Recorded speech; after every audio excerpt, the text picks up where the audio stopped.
Mais de 925 bilhões de reais estão hoje na poupança. E são mais de 240 milhões de contas poupanças ativas aqui no Brasil. Tem mais conta poupança do que brasileiro mesmo, mas é normal. Você pode ter conta poupança em várias instituições. E se a gente for ver os dados do FGC, são mais reais aplicados na poupança do que a soma de LCIs e LCAs. Agora, é uma boa escolha? Será que faz sentido deixar esse dinheiro todo na poupança? E quanto rende R$ 1 milhão paradinhos ali na poupança hoje? Essa e outras perguntas eu vou responder no episódio de hoje, então fica comigo. Para você que ainda não é inscrito, se inscreve, não esquece de ativar as notificações aqui também. Além de, você que está ouvindo a gente nas plataformas de áudio, coloca aí as 5 estrelas pra gente também, ativa as notificações para você saber quando a gente lançar novos episódios. Combinado? Vamos lá para esse episódio que a gente vai falar de algo que quase todo brasileiro conhece, que é a poupança e, entre ela, outros investimentos também mais conservadores. Para a gente ver o seguinte, onde é que faz sentido a gente deixar ali o dinheiro quando a gente está falando de uma tranquilidade, algo mais conservador, um investimento que a gente vai levar com mais segurança, provavelmente. Tá? Só para a gente entender um pouquinho o cenário da poupança, eu falei daqueles números grandíssimos no começo desse vídeo, que é 925 milhões, bilhões aplicados na poupança, mais 240 milhões de contas ativas. Mas qual que é o fator de rendimento da poupança, né? Como que quem deixa dinheiro na poupança acaba ganhando dinheiro?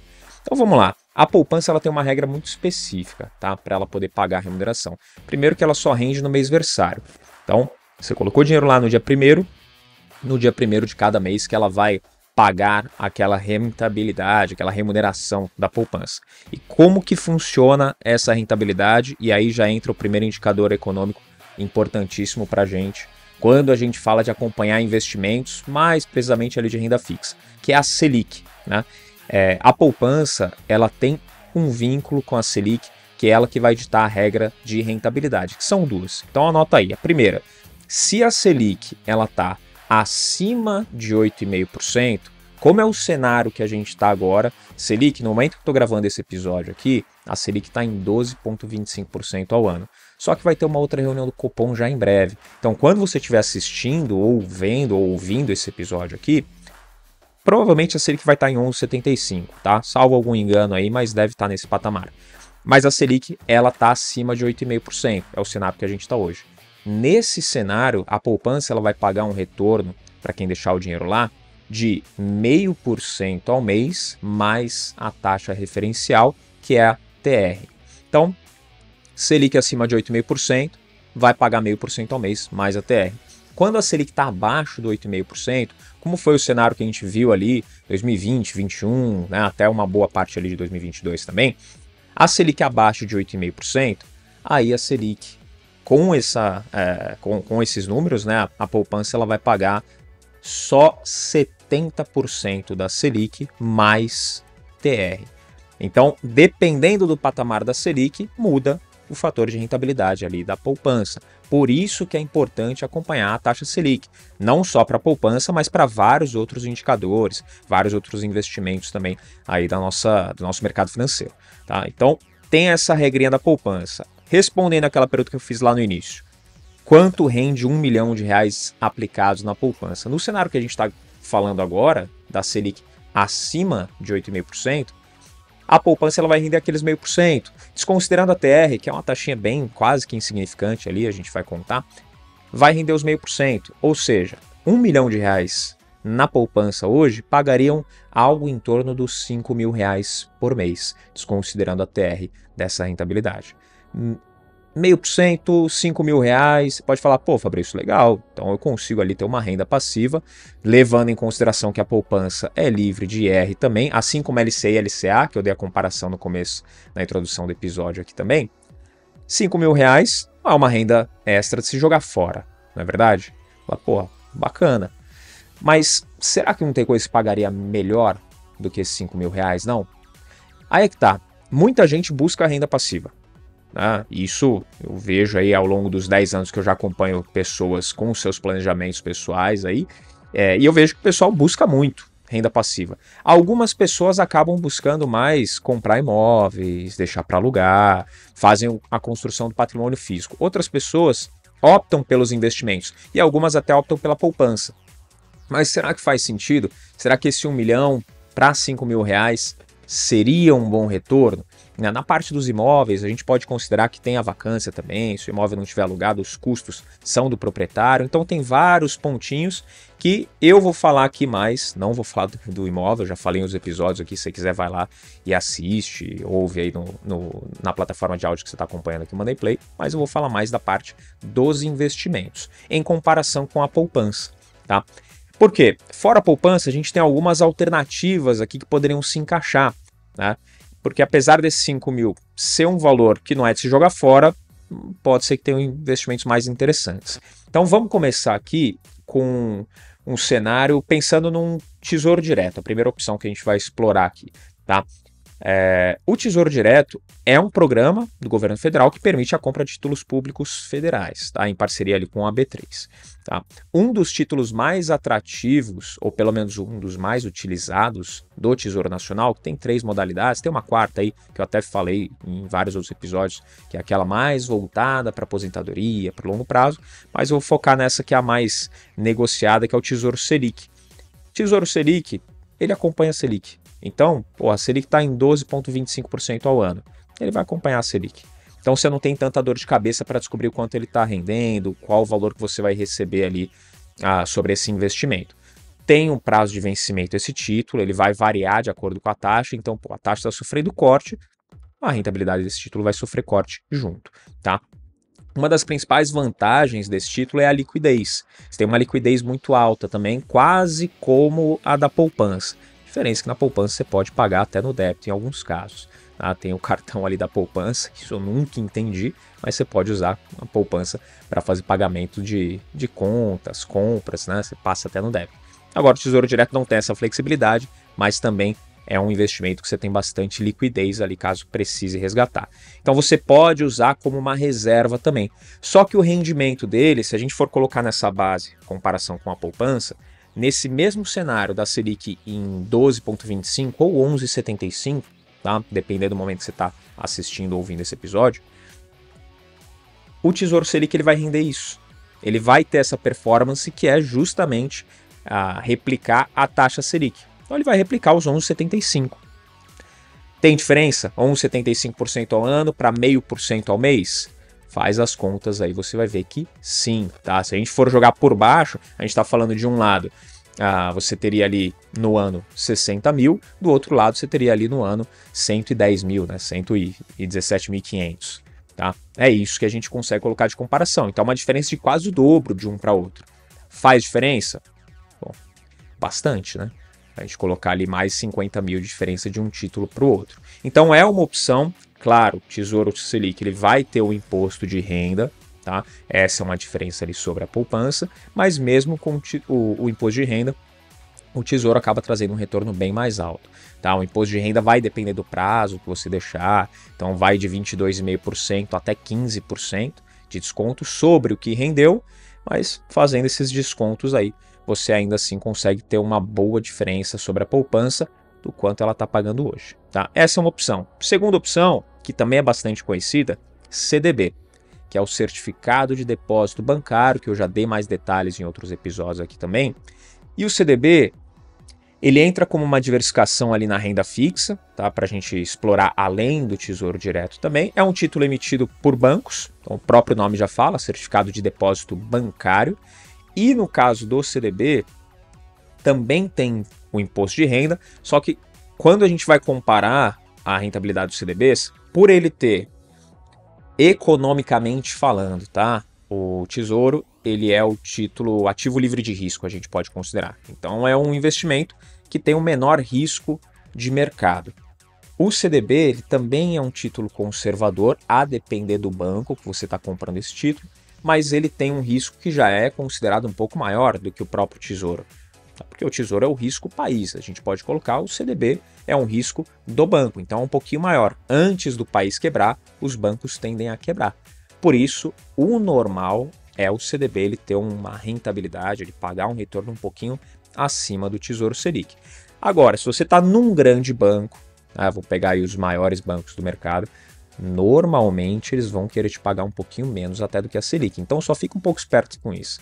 Tá? Até porque o fator de rentabilidade do CDB, geralmente, colocando nessa mesma comparação com o Tesouro Selic, tá? Que é o indicador que vai acompanhar a Selic um pouquinho de perto, é o CDI, o Certificado de Depósito Interbancário. É só um índice, ele é usado para poder realmente basear ali alguns investimentos de renda fixa, como o próprio CDB, e boa parte dos CDBs que são negociados, eles têm o CDI como indexador, que vai acompanhar bem a Selic. Tá bem de pertinho ali, 0,1%, 0,15% abaixo da Selic.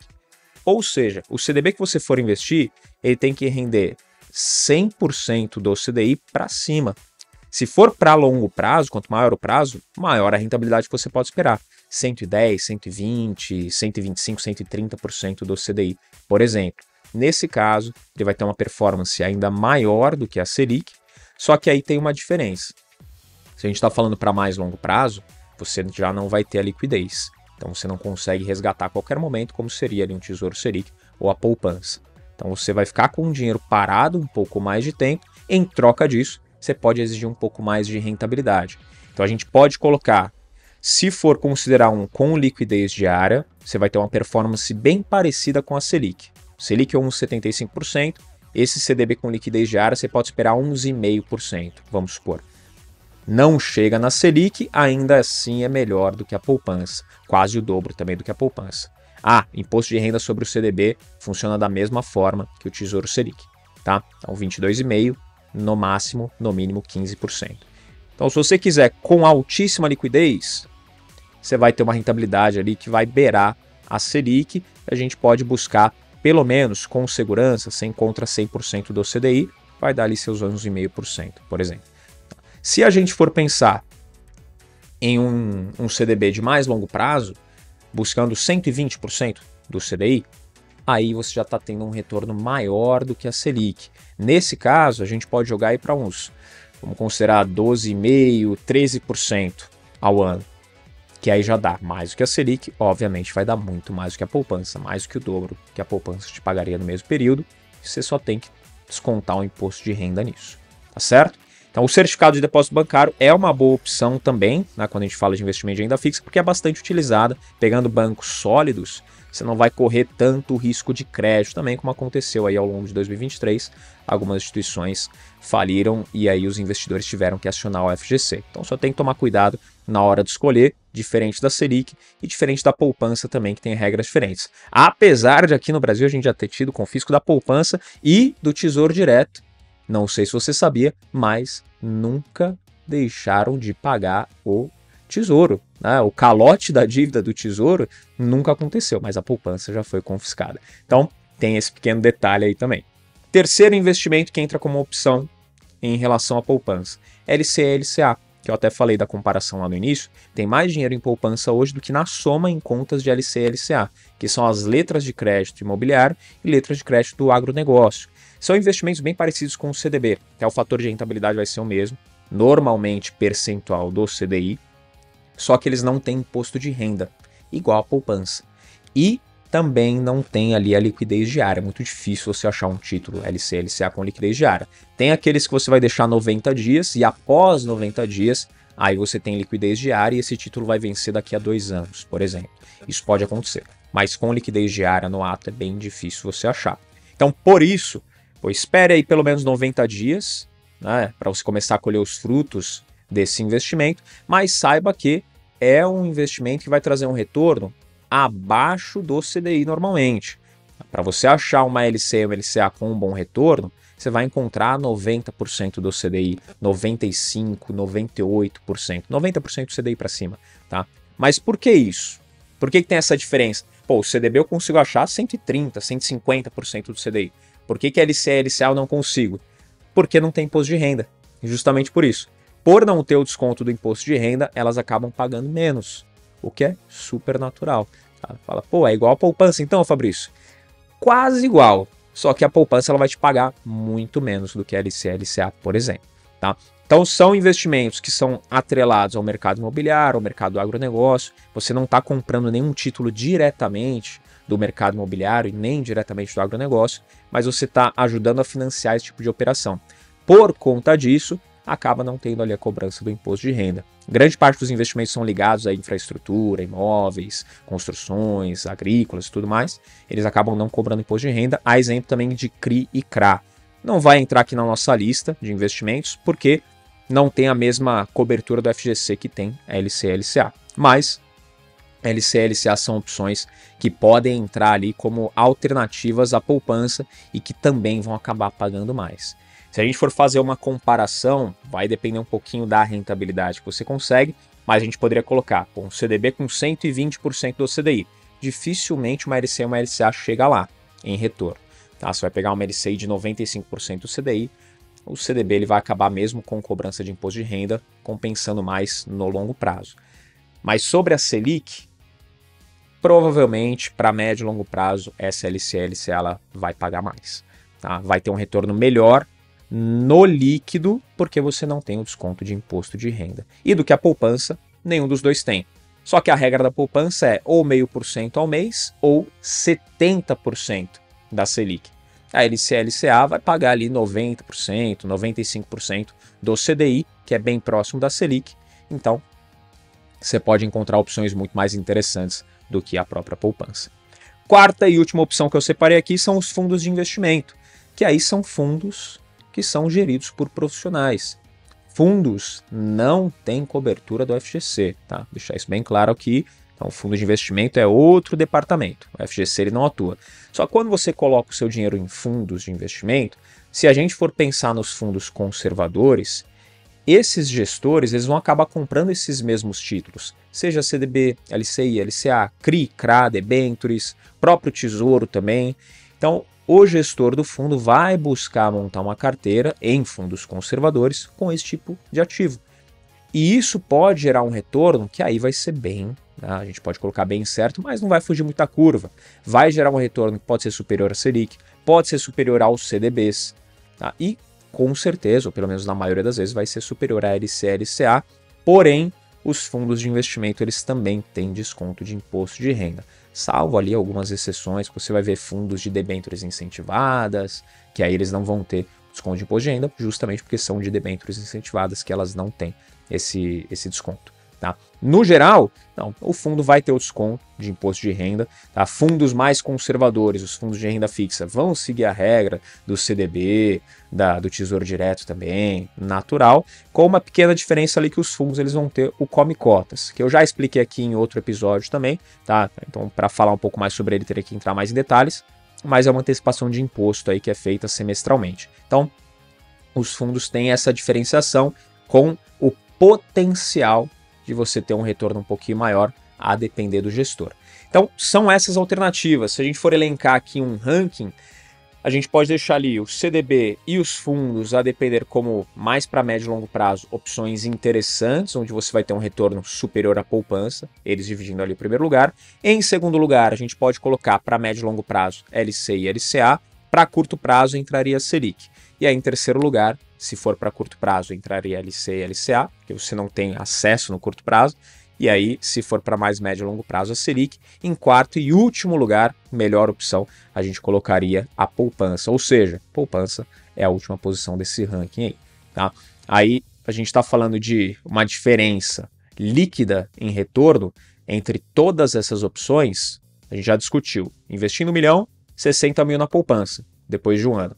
Para essas outras opções, a gente está falando de pelo menos um retorno, descontando imposto de renda, na casa dos seus 105, talvez até 110 mil reais por ano. Tá? Dá uma boa diferença. Tá? E aí, já tinha parado para fazer essas contas? O que você achou dessa diferença? Legal, só que aí eu dei o exemplo do quê? Do cara que tem 1 milhão. Pô, se você tem 1 milhão, legal, você está procurando opções para render melhor o seu dinheiro, você não quer deixar na poupança? Esse episódio aqui perfeito para você e para quem você conhece que também está nessa condição. Não é a realidade da maioria, né? Infelizmente, não é a realidade da maioria. Então, por isso, se você está procurando só um lugar para deixar o seu dinheiro, por exemplo, uma reserva, que muita gente faz isso, fala, pô, eu tenho dinheiro guardado aqui, eu vou deixar numa reserva. Por quê? Se acontecer algum problema, eu quero ter fácil acesso para eu poder usar. Uma reserva de emergência mesmo. E aí muita gente usa poupança para isso, porque tem aquela sensação de segurança que pode resgatar a qualquer momento, o que é verdade. Só que, pô, e se você não precisar? Já vi pessoas que deixavam um dinheiro respectivo ao valor de um carro parado na poupança. Por quê? Porque era reserva de emergência. Mas a intenção é não usar esse dinheiro. E na maioria das vezes a pessoa não usava, porque tinha um bom controle, um bom planejamento. Para que deixar esse dinheiro parado na poupança? Seja o valor de um carro, 30, 40, 50 mil, ou até 5 mil, 10 mil reais que você vai deixar na sua reserva, por que deixar num lugar que não vai trazer um retorno bacana, sendo que você pode, entre todas essas opções que eu falei aqui, tem pelo menos 2, ou até 3 delas, que você tem essa mesma facilidade com a poupança, de ter a liquidez diária, e vai trazer um retorno quase o dobro do que você teria na poupança. Pô, mas e se eu precisar, Fabrício? Tesouro Direto, você tem liquidez. CDB com liquidez diária, o nome já disse, liquidez diária. Fundos de investimento conservadores, os fundos de renda fixa, alguns deles, muitos na verdade, tá? Tem liquidez diária também. Então você tem várias opções. Fala, pô, eu não tenho 1 milhão, legal, só quero um lugarzinho para deixar minha reserva. E a poupança me faz sentir seguro, porque eu tenho fácil acesso. Eu precisei, porra, como eu falei no começo do episódio, se é para passar no débito, pô, deixa na conta corrente uma parte, aí o restante vai buscar o melhor retorno possível, dentro de 3 pontinhos. Segurança, a liquidez, que é o fácil acesso, e por último, a rentabilidade. Como eu falei, o melhor retorno possível dentro dessas 2 necessidades que você vai ter para o caso de uma reserva ou de querer viver com a rentabilidade desse dinheiro, né? O famoso viver de renda de fato. Beleza? Então, espero que você tenha curtido toda essa conversa aqui sobre essas alternativas à poupança. E aí você me responde aqui nos comentários. Vale a pena ainda deixar dinheiro na poupança? Você acha que vale? Me dá um toque aí que a gente vai conversar um pouco mais sobre esse assunto. Agora, se não, você entendeu a ideia, deixa o like, se inscreve você que não é inscrito, ativa as notificações para receber quando a gente lançar próximos episódios e não esquece você também que está ouvindo a gente nas plataformas de áudio de dar 5 estrelas para o nosso canal aqui. Além de seguir a gente lá no Instagram, @MoneyPlay_podcast, o meu pessoal, @o Fabrício Duarte. Te encontro aqui no próximo Money Play. Tchau!